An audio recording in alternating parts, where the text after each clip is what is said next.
c'est Charlie, j'espère que vous allez bien, que vous avez la forme, que vous avez la patate. Moi oui, comme on peut le constater sur cette douce chanson chantée. Oui, c'est le principe d'une chanson d'être chantée. En effet, bravo. J'espère que vous allez bien. Aujourd'hui, je vous retrouve pour une nouvelle vidéo Notion et je vais vous parler de ma création de contenu, comment je me suis organisée.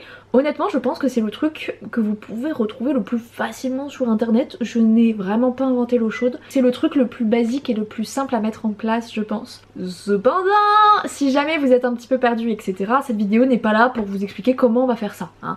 C'est pas le but. Je fais plus des vidéos Notion Tour, donc je vous montre comment se présentent les choses, mais je vous explique pas comment j'ai fait ci, comment j'ai fait ça, etc.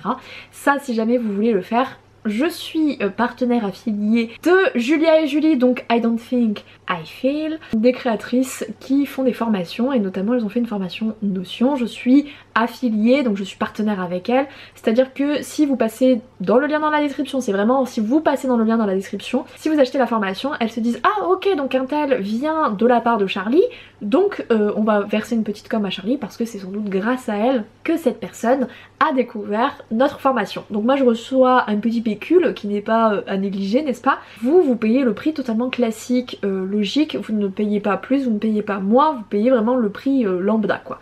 Donc si jamais vous voulez en savoir plus sur comment avoir un Notion, comment s'en occuper, etc., il faudra aller dans le lien dans la description. Je vais vous montrer création de contenu. De manière générale, je ne conseillerais pas aux gens d'avoir autant de réseaux sociaux que j'en ai. Mais moi j'ai un pet au casque, voilà, c'est-à-dire que j'aime être sur différentes plateformes. C'est quelque chose qui me plaît. J'aime beaucoup toucher à plein de choses. Donc j'ai pas mal de réseaux sociaux. Vous, si vous en avez 1, 2, c'est très bien et c'est ce qu'on vous conseille de faire généralement. Moi évidemment je suis une tête brûlée, donc est-ce que je fais comme tout le monde? Non. À côté de ça du coup ça me demande beaucoup plus de ressources, ça me demande beaucoup plus de temps et donc de fatigue. Petit disclaimer parce que vous allez voir que la prog est chargée. Nous avons la vue globale, donc je vais vous montrer un petit peu à quoi ressemble la vue globale. Alors attendez parce que les filtres il est en PLS, mais voyez les TikTok apparaissent. Pourquoi ils apparaissent pas en avril? Pour une raison très simple, parce que en fait si vous voulez quand je clique dessus, il va y avoir toutes mes stats. Et donc les stats je les fais souvent sur le mois qui suit, sauf que là évidemment je suis à la bourre, mais au moment où je filme on est fin avril, pratiquement début mai, et comme vous pouvez le constater, mars, j'ai pas fait mes stats. Donc du coup c'est tout encore vide, mais normalement ça doit se présenter comme février, donc vous voyez tous les petits TikTok qui se mettent.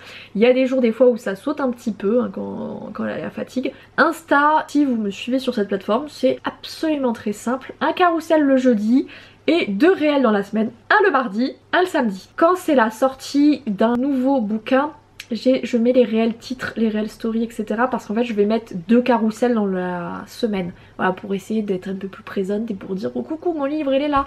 Donc vous voyez qu'il y a tout qui apparaît. Voilà comment ça se présente sur Instagram. Je trouve que mon rythme est bien.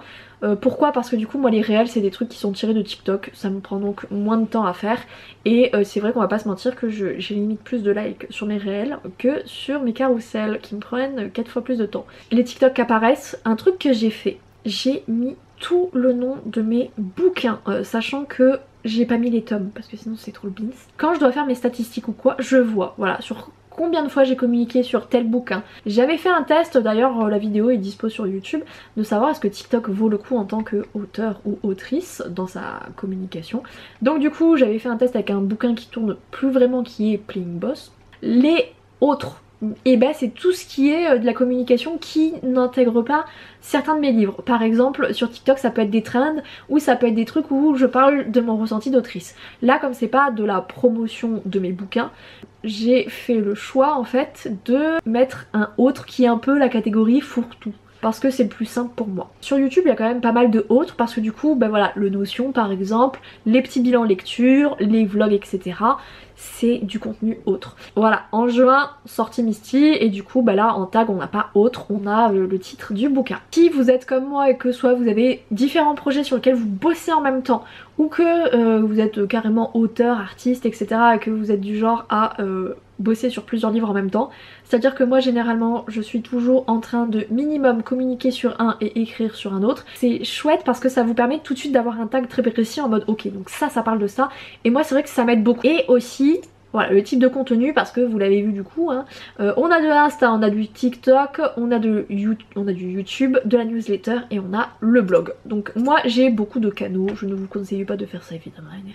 Mais c'est vrai que comme je vous l'ai dit, moi j'ai un pet au casque. Alors ensuite, la newsletter, ça je le fais pour les statistiques en fait. Tout simplement que ça va être la promo du livre, autrice, si c'est un contenu tourné un peu en mode ma vie d'autrice ou si c'est un truc un peu plus à destination de ma vie de lectrice. Donc ça c'est surtout pour TikTok en vérité, hein. Voilà, les lectures préf de 2022, les vues, les likes, les commentaires. Partage, enregistrement, ça c'est plus pour TikTok et Insta. Mais du coup bah, je le laisse vite, c'est pas très grave. Et surtout, le truc le plus important après, c'est qu'on va aller passer là dans les parties stats, juste après évidemment. Hop.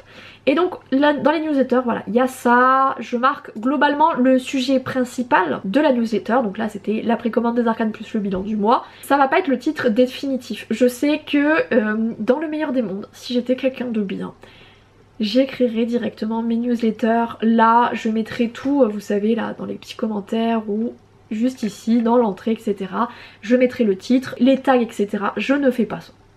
Et j'ai envie de vous dire, ici on n'est pas là pour mentir, je ne le fais pas tout simplement parce que je n'aime pas du tout écrire sur Notion directement. Voilà, moi j'écris sur un Google Drive, je préfère. Et ensuite j'ai la flemme de cliquer et copier-coller. Mais c'est vrai que ça je pense que c'est un truc que je commencerai à chercher à faire en 2024. Je pense très sincèrement que souvent quand on démarre sur des systèmes d'organisation, on a envie de tout faire, tout bien comme la personne qu'on a vue. Sauf que je ne sais pas vous, mais moi je suis comme ça. Si je fonce tête baissée avec une charge de travail qui est totalement monumentale, avec beaucoup de changements de mes routines, moi je suis larguée et au bout d'une semaine il n'y a plus rien. Donc c'est vrai que je l'avais dit dans une autre vidéo Notion, mais moi mon Notion c'est un peu comme un bujo, donc un bullet journal. Il y a beaucoup de choses que vous allez tester. Vous allez vous dire ah cette page elle a l'air trop chouette et tout, je vais la faire, finalement vous n'y allez jamais dessus, vous dites ok c'était un échec. Et c'est la même chose avec Notion, c'est à dire que je vous conseille pas forcément de faire toutes les pages qui sont jolies, qui sont belles etc. et qui ne correspondent pas totalement à vos besoins. Faites d'abord au plus simple, hein, faites un truc un peu brut de décoffrage comme c'est mon cas et après, quand vous voyez ce qui fonctionne, et bien là vous allez pouvoir l'embellir. Là vous allez pouvoir vous dire ok je vais prendre du temps pour trouver des jolies manières de faire parce que une fois sur deux, et ben vous allez lâcher. Hein. Voilà, c'est la vérité. Hein. Combien de personnes ont commencé un Notion? Moi la première, c'est-à-dire que j'avais fait des vidéos sur mon Notion. Dites-vous que après cette vidéo là, peut-être 2 mois après, peut-être 2 mois après, je ne l'utilisais même plus parce que je le trouvais moche et que j'arrivais pas à m'investir dedans. Et donc des fois il faut attendre, oui il ne faut pas trop se brusquer en se mettant plein de trucs. Moi je sais que c'est un prochain truc à faire, c'est vraiment d'avoir le titre, les tags, de tout avoir de manière ultra propre sur Notion, mais là pour l'instant c'est pas le cas, ça arrivera plus tard. J'ai des plus gros sujets qui sont plus sérieux et qui me prennent tellement d'énergie que modifier une routine même un peu bébête, hein, c'est-à-dire qu'il faudrait juste que je copie-colle ça sur le drive, que je rajoute en fait tout simplement des petites propriétés avec le titre, le mot-clé un petit peu sur lequel tout va tourner pour essayer d'améliorer son SEO et compagnie, je ne fais pas. Voilà. Et je pense qu'il faut commencer petit pour prendre aussi en main le logiciel parce que si vous débutez c'est un peu l'enfer hein, du devoir. Enfin franchement moi j'avais essayé sans tuto, j'ai arrêté hein, totalement. Donc c'est vrai que pour le coup, commencez déjà petit. Et puis après vous voyez, vous rajoutez des trucs au fur et à mesure jusqu'à ce que votre Notion devienne votre meilleur ami. Moi je vais pas vous mentir, Notion s'accompagne aussi beaucoup de mon Google Drive. Et c'est vrai que j'alterne encore les deux. Le but ce serait par la suite de garder Google Drive en backup parce que j'aime bien, t'as toutes tes données quand même sur un autre logiciel, c'est pas plus mal en vrai. Mais j'aimerais vraiment plus passer encore plus sur Notion. Ce sera le sujet de 2024. Clairement cette année ça ne sera pas fait, je le sais déjà. Et je ne vais pas me monter la tête en disant ah tu devrais faire ci. Non, j'ai déjà trop de trucs à gérer avec mes bouquins. C'est un truc un peu de fond, donc ce sera géré plus tard. Et vraiment prenez le temps. Articles de blog, j'en sors 3 par mois. Donc vous voyez il y a des petits trucs qui sont un petit peu vite. Et vraiment les articles de blog c'est pour alimenter mon site internet en fait, pour pas qu'il soit un peu mort vous voyez. Et donc souvent ça va tourner autour de la promo de mes bouquins. Et souvent aussi j'en profite aussi pour faire des petits tops un peu sympas tu vois. Et donc en réalité je parle de Lune et Serpent dedans, mais je parle aussi d'autres livres. Donc là c'était pour m'en souvenir. Donc vous voyez je m'en sers de temps en temps de ce truc là hein. Mais c'est pas toujours le cas. Commence petit bout par petit bout à utiliser une Notion comme je devrais réellement l'utiliser. Donc là vous voyez c'est toutes les statistiques. J'ai écrit sur Insta un contenu, hop il apparaît ici, après j'ai plus qu'à faire view, like, etc. Ce qui me prend le plus de temps finalement c'est TikTok, parce que les contenus que je poste sur TikTok, je les réfléchis chaque semaine, mais je rajoute pas sur mon Notion chaque semaine. Si on dessin, et ben voilà, on a les petites statistiques là qui défilent. Le réel pareil, vous voyez, il y en a très peu pour la simple et bonne raison que comme c'est lié à TikTok, souvent je copie le même titre.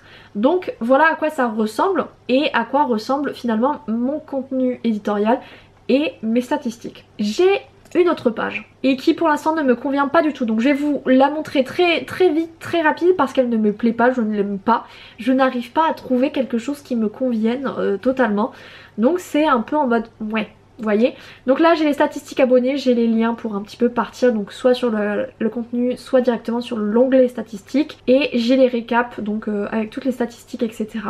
Ça ne me plaît pas, là c'était les idées en fonction des saisons, au final je ne le fais pas, les marronniers personnels je ne le fais pas, je n'arrive pas, vraiment je vais pas vous mentir, je n'arrive pas à trouver quelque chose qui me convienne pour cette page. Je ne sais pas ce qui va pas parce qu'elle est très jolie et très mimise, mais il y a un truc qui ne me correspond pas et j'arrive pas encore à trouver ce que c'est. Donc pour l'instant ça reste un petit peu en stand-by, c'est là, je rajoute quand même les stats des réseaux sociaux chaque mois, mais je sais que cette page elle va bouger, c'est pour ça que je vous la montre pas trop, parce que je trouve que pour l'instant j'en suis tellement pas satisfaite que je ne veux pas vraiment vous la présenter, parce que je pense qu'il y a mieux. Si jamais vous avez des créateurs spécial Notion, organisation, qui montrent leur manière de gérer un peu leurs réseaux sociaux, notamment tout ce qui est statistiques, avec moi ce qui me manque beaucoup, c'est j'aimerais bien faire des bilans par rapport au mois, et je sais pas, j'arrive pas à trouver un système qui me convienne. Donc si jamais vous avez des noms ou quoi, n'hésitez pas, parce que franchement je suis à la recherche de ouf, j'arrive pas encore à trouver un truc qui me convienne. Donc moi je vais vous laisser là pour cette vidéo, j'espère qu'elle vous aura plu, que vous aurez pu être inspiré. Donc les contenus édito sous forme de calendrier, c'est quand même globalement le truc qui revient le plus. J'ai vraiment pas inventé l'eau chaude sur ce coup là, c'est parce que c'est le plus simple, c'est le plus visuel, c'est le plus joli. Après libre à vous de faire d'autres choses, etc. Moi c'est vrai que cette manière là me convient totalement. En tout cas j'espère que ça vous aura plu, que vous aurez passé un bon moment en ma compagnie, que ça aura pu peut-être vous donner des petites idées, voilà, des petites choses à appliquer à droite à gauche. Et surtout on n'oublie pas de passer dans le lien dans la description pour la formation GNG, voilà, la formation Notion. N'hésitez pas hein, parce que ben, voilà, je ne vis pas d'amour et d'eau fraîche et que ça met toujours un petit peu de beurre dans les épinards. Moi je vais vous laisser là, je vous fais à tous et à toutes de gros bisous, je vous aime tous très fort. Ciao ciao.